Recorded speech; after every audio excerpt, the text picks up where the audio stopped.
கேரளாவில் பறவை காய்ச்சல் பரவியுள்ள நிலையில் தமிழகத்தின் எல்லையோர மாவட்டங்களில் கண்காணிப்பு தீவிரப்படுத்தப்பட்டுள்ளது. இதுகுறித்த கூடுதல் விவரங்களை எமது செய்தியாளர் முனாஃப் வழங்க கேட்கலாம். வணக்கம் முனாஃப், விவரங்கள் என்ன?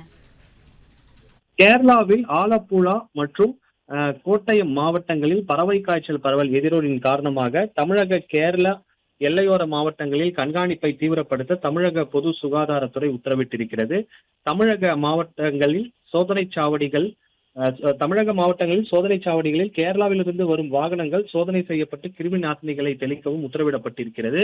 குறிப்பாக கோவை, நீலகிரி, தேனி, கன்னியாகுமரி, தென்காசி ஆகிய மாவட்டங்களில் கேரளாவில் இருந்து வரும் வாகனங்களை தீவிரமாக கண்காணிக்க பொது சுகாதாரத்துறை உத்தரவிட்டிருக்கிறது.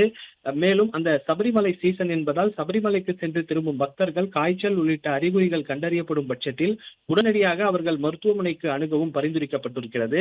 மேலும் நாமக்கல் உள்ளிட்ட கோழி பண்ணைகள் அதிகமாக இருக்கும் மாவட்டங்களில் கால்நடை மருத்துவர்களோடு சுகாதாரத்துறை அதிகாரிகள் இணைந்து கண்காணிப்பை தீவிரப்படுத்த உத்தரவிடப்பட்டிருக்கிறது. கோழி பண்ணைகளில் உரிய தடுப்பூசிகள் செலுத்தப்படுகிறதா என்பதை குறித்தும் கண்காணிக்க உத்தரவிடப்பட்டிருக்கிறது. அதே போல இறைச்சி கடைகளில் உயிரிழந்த கோழிகளை வாங்கவும் விற்பனை செய்யவும் வேண்டாம் எனவும் பொது சுகாதாரத்துறை மூலம் அறிவுறுத்தப்பட்டிருக்கிறது. கேரளாவில் பரவக்கூடிய இந்த பறவை காய்ச்சல் காரணமாக தமிழக கேரளா எல்லையோர மாவட்டங்களில் கண்காணிப்பை தீவிரப்படுத்த பொது சுகாதாரத்துறை உத்தரவிட்டிருக்கிறது. தமிழக மாவட்டங்களில் சோதனை சாவடிகள் அமைக்கப்பட்டு கேரளாவில் இருந்து வரக்கூடிய வாகனங்களை கிருமி நாசினிகள் தெளிக்கப்பட்டு தீவிர கண்காணிப்புக்கு பிறகு எல்லையோரங்களில் அனுமதிக்க வேண்டும் என தெரிவிக்கப்பட்டிருக்கிறது.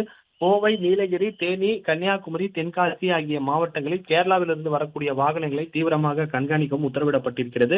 நாமக்கல் உள்ளிட்ட கோழி பண்ணைகள் அதிகமாக இருக்கும் மாவட்டங்களில் கால்நடைகள் மருத்துவர்களோடு இணைந்து சுகாதாரத்துறை அதிகாரிகள் கண்காணிப்பை தீவிரப்படுத்த வேண்டும் என அந்த அறிவுறுத்தலில் தெரிவிக்கப்பட்டிருக்கிறது.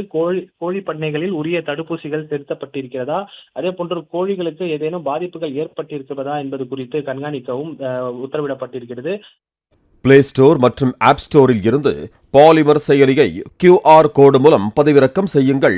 செய்திகளை உடனுக்குடன் பெறுங்கள்.